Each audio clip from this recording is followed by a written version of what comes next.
Assalamualaikum warahmatullahi wabarakatuh. Alhamdulillah, alhamdulillahi rabbil alamin. Assalatu wassalamu ala asrafil anbiya'i wal mursalin, Sayyidina wa maulana Muhammadin. Ashhadu an la ilaha illallah wa ashhadu anna Muhammadar Rasulullah. Allahumma salli ala Sayyidina Muhammadun musabihil wal ikram, ya wal jalil wal ikram. Wa tahirin wal mujahidina amma ba'du. Ibadullah wa ittaqullah. Bersyukur kita kepada Allah dengan mengucapkan Alhamdulillahi Rabbil Alamin atas segala karunia, limpahan rahmah dan hidayahnya, serta dengan izinnya juga kita dapat menjalankan amanahnya, beramal dan beribadah, zahir batin dunia dan akhirat. Bersalam kita tidak akan pernah kita lupakan. Marilah sama-sama kita sampaikan dan kita panjatkan kepada junjungan kita, Nabi Allah, Nabiul Akhirul Zaman, Rasulullah Muhammad sallallahu alaihi wasallam. Untuknya kalimahnya kita kalamkan dengan membaca Allahumma salli ala Sayyidina Muhammad wa ala alihi Sayyidina Muhammad. Alhamdulillah, bertemu lagi dengan saya, Guru Mursyid Syekh Nur Muhammad Buya Irwan Maulana Al-Khalidi, Sumatera Barat, dalam makom Majelis Zikir Ma'rifatullah, tentunya dalam tayangan YouTube kesayangan kita, yaitu Buya Pasaman Timur. Dalam rangka meningkatkan iman dan takwa, tentunya kita tidak akan pernah terlepas dari belajar. Majelis Zikir Ma'rifatullah adalah majelis tolabul ilmi yang mana mengajarkan cara bertauhid kepada Allah, cara mendekatkan diri kepada Allah, sehingga dalam perjalanan agama nyatalah agama itu pada diri setelah nyata wujud Tuhan pada diri. Hadirin dan jamaah, para kaum muslimin dan muslimat, rahimakumullah dimanapun berada. Insya Allah kita berbagi wawasan lagi, berbagi ilmu tentang ketauhidan kita kepada Allah Subhanahu wa Ta'ala. Hal-hal yang bersifat ketuhanan yang wajib kita ketahui sebagai dasar daripada keyakinan, daripada meningkatkan ketakwaan kita, tentu dengan kita belajar memahami ketuhanan kita yang dikatakan Allah Subhanahu wa Ta'ala. Kalau kita ingin mengenal lebih jauh dan lebih dekat, artinya apa? Disinilah sifat ketakhlukan diri kita akan terjadi kepada Allah. Tapi kalau kita tidak mau tahu dengan kebesaran, dengan kekuasaannya, dengan kekuatannya, bagaimana kita bisa mengatakan Tuhan? Mengakui yang melebihi dari kemampuan, itu adalah sifat kejiwaan dari kita sebagai umat. Makanya kita disuruh mengaji dan mengkaji. Agar apa? Agar berderajat adanya kalam Allah itu di diri kita. Bagaimana kita bisa bertuhan? Coba tanya hati nurani kita. Dari mana dasarnya kita ingin bertuhan kepada Allah? Apakah setelah akil balik? Atau sebelum akil balik? atau sebelum dijadikan? Kapan dan bagaimana cara kita mengatakan Allah itu Tuhan? Dalam bentuk apa, tajalli apa yang bisa kita mengakui wujud Allah itu, wujud Tuhan itu adalah Allah? Kalau hanya sekedar mengaku, iblis juga mengaku Tuhannya Allah. Tapi pengakuan yang harus dilakukan oleh manusia setelah mengalami proses tauhid, yaitu syahadah ahad, menyatu langsung kepada yang satu dalam rangka kebenarannya adalah tauhid, tafrid dan tajrid, nyata berhubungan, nyata merasakan dan nyata mengalami, bukan hanya sekedar pengakuan. Alhamdulillah, kita lihat salah satu contoh. Kalau kita katakan kul huwallahu ahad, mungkin kita berpikir satu itu tidak ada duanya lagi. Nah, setelah kita tinjau kembali bahwasan di kalimat ahad tadi, di situ ada alif, ha dan dal. Alif sirha adalah zat, dal adalah perjalanan. Ahad dalam potensi hijaiyah itu dalam perjalanan zatnya yang bernama Allah. Itulah ahad satunya. Terus bagaimana dengan kodrat wahid? Apakah wahid ini sama dengan ahad? Tentu tidak. Ahad, ahid, wahid itu beda. Kalau wahid, nah waw dia, hi itulah ha dan alif sir dal. Nah, dia bertajali dengan rahasianya. Nah, ini dia berdiri dengan rahasianya. Ahid, wahid. Nah, kalau ahid dengan ahad itu beda. Ahid ketunggalannya satu juga, ini namanya. Satu juga kalamnya, bahasanya artinya tetap satu, tapi tulisannya wahid. Kalau satu ahad itu beda dengan satu wahid. Nah, kalau satu ahad bersifat aftar Allah. Artinya apa? Setelah dia ingin menjadi Tuhan, dia jadikanlah umat, maka dia bersemayam di dalam kalam Allah. Dan aku ingin dipanggil dengan nama Allah.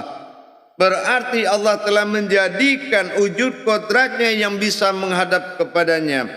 Karena Allah itu qiyyamuhu binafsihi. Tidak mungkin ada yang bisa menghadap kepada dia, setaat dan sealim apapun seseorang. Tapi kalau seseorang itu telah menjadi ihsannya Allah dan dia bagian dari kodratnya Allah, dengan dia meningkatkan kemalikan Allah dalam dirinya, maka bersifatlah Allah pada dirinya, maka halallah dia untuk menghadap Allah di dalam solat. Karena apa? Yang dihalalkan itu adalah kodratnya.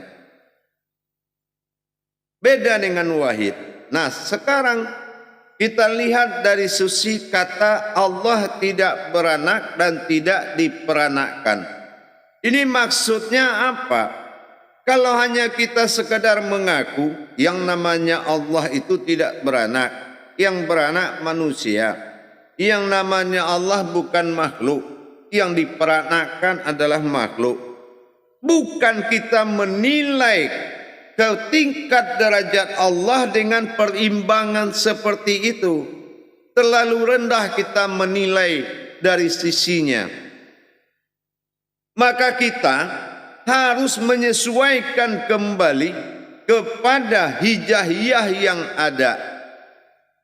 Karena saya bilang apabila Al-Quran itu berucap, maka di situ jugalah jawabannya.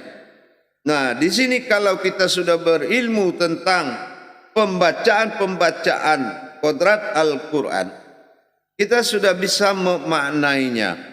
Karena memang Al-Quran itu adalah sebuah makna. Lam yalid, mana yang dikatakan sifat daripada sir Allah yang wujud yang ada, ia posisi qalbi. Sementara laid ini adalah alam sirnya Allah, dikatakan dengan alam batin. Nah, ini yang dikatakan yaitu qalbi.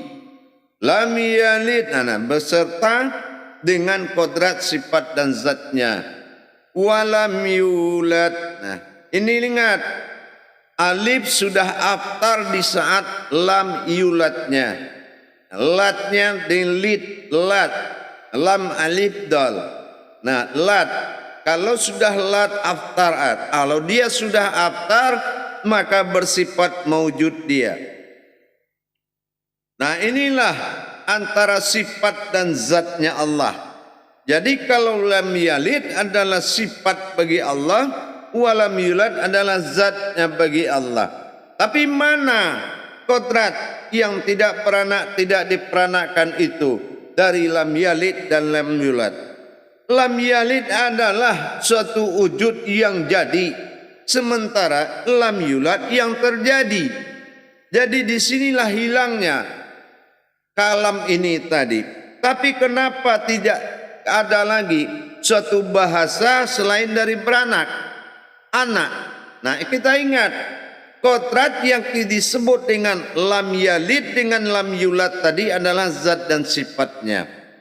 Mana zatnya? Inilah Rabbani, Rohani dan Nurani. Itu zatnya. Dan mana sifatnya? Kodrat, iradat, ilmu, sama, basar, kalam, hayat disebut dengan kodrat diri panafilah.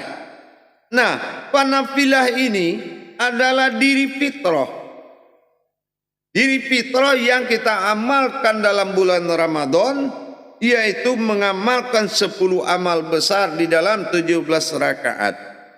Jadi karena sudah ada tajalli alam di kala ibu disebut dengan alam rahim, alam di kala bapak disebut dengan dikala alam misal, maka dikatakan disebut dengan masa alam anak.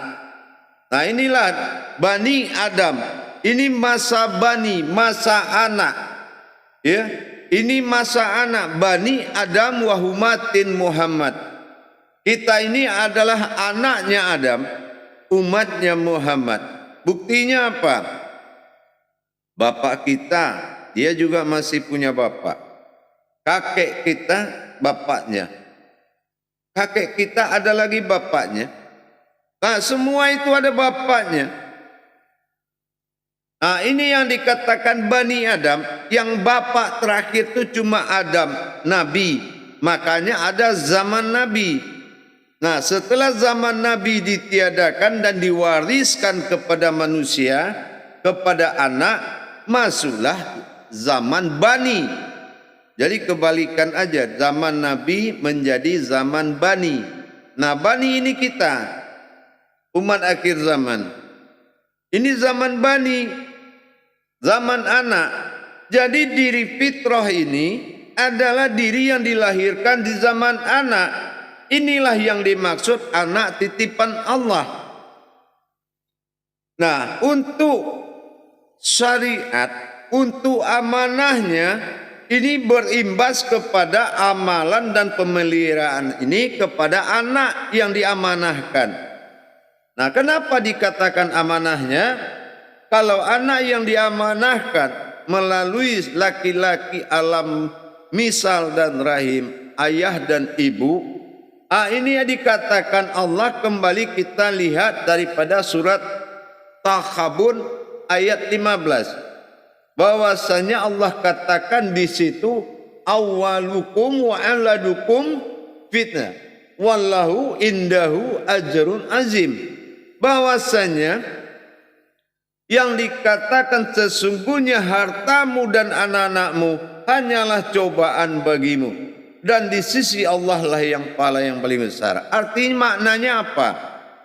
Anak yang kita pelihara, yang diamanahkan kepada kita atau kita yang diamanahkan kepada orang tua, itu adalah bukti kesetiaan dan pengabdian kita kepada Allah.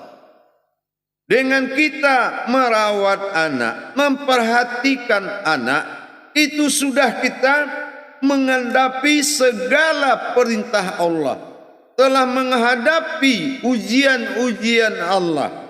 Jadi bukan artinya menjadi suatu musibah, tetapi anak dan harta itu adalah suatu ujian yang harus kita imani. Nah, sama begitu juga kita bersifat Allah pada diri, berkodrat Allah pada diri dengan sifat dan zatnya, maka maujud menjadi insan, dan insan ini menjadi ujian dan cobaan bagi kita. Yang menjadi ujian kita adalah antara sifatnya Allah dengan sifat diri. Kalau ini bersekutu, ini akan menghilangkan keseimbangan penilaian Allah terhadap diri kita. Maka sama, apabila kita menganggap anak ini adalah buah rahim yang dilahirkan dengan hubungan sahabat, maka anak kita tidak akan dinilai oleh Allah sebagai ibadah. Kenapa? Anak ini titipan Allah. Artinya apa? Rohaninya dia titipkan berupa kodrat, dan amanahnya berupa wujud. Inilah anak yang kita terima dari amanahnya Allah. Dan itu adalah ibadah yang paling besar. Karena apa? Karena sama artinya kita merawat diri kita sendiri. Apalagi kalau kita mendapatkan anak yang nakal, anak yang tidak mau diberi nasihat. Nah, coba hakikat dari anak itu kita rawat. Mana yang sifat Allah yang 10 amal besar tadi menjadi perhatian dan disucikan atas nama anak kita. Insya Allah akan berpengaruh kepada anak kita. Tidak selalu kita harus marah, membentak. Karena itu adalah buah kasih sayang. Kalau istilah saya mengatakan antara Allah, anak dan kita ini, saya bilang dengan bahasa romantis saya, demi kau dan sebuah hati ya Allah. Nah, seperti itu. Demi kau ya Allah dan sebuah hati. Jadi selalu saya menempatkan, apabila saya ingin merindukan Allah, saya akan peluk anak saya. Nah, seperti itu. Jadi sama seperti dialami Nabi Ibrahim alaihissalam.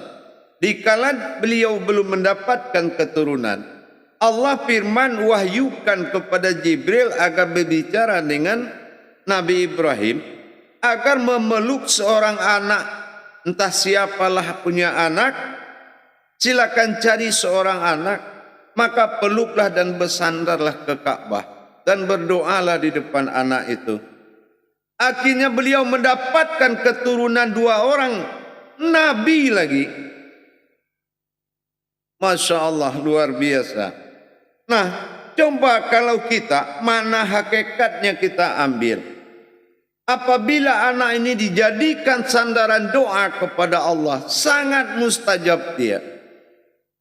Apakah dia mendengar kita berdoa? Apakah setelah dia tidur, kita sholat 2 rakaat, kita berdoa atas nama anak, perantara anak kita kepada Allah, insya Allah akan sampai. Jadi kita harus mencari makna hakikat.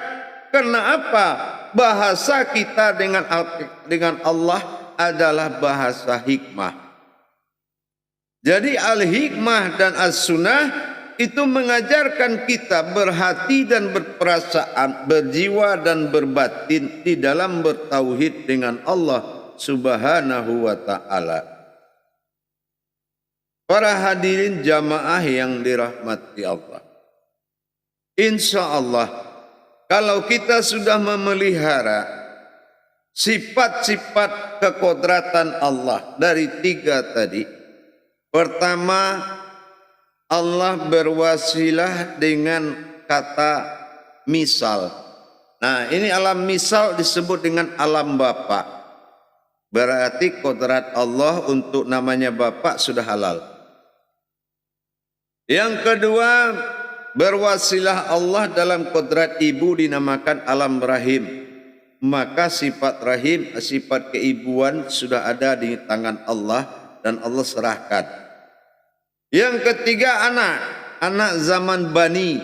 Nah, zaman bani inilah insan.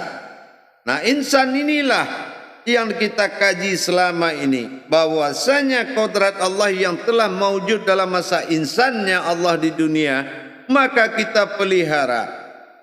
Disinilah kalam Allah, tidak dia beranak dan tidak dia diperanakan meskipun keluarnya dari rahim seorang ibu, tapi derajatnya bukan seorang anak. Nurmain setetes mani mewujud dirinya yang rahasia dalam bentuk batin, dan satu tetes air susu yakhruju ibunya menjadikan zahirnya berasal dari air batin. Jadi tidak ada yang namanya ciptaan dan si pencipta lagi melainkan Allah, meskipun diumpamakan dalam alam misal dia punya bapak dan dititipkan dalam alam rahim ibu. Artinya alam rahim ni alam manusia, manusia itu alamnya rahim, bukan perempuan atau masalah laki-laki. Namanya alam rahim. Bapak itu alam misal, bukan kita lihat secara kekodratan manusianya. Sama dengan kita melihat ibu, tidak dilihat dari kodrat manusianya, tapi kita lihat dari kodrat rahimnya.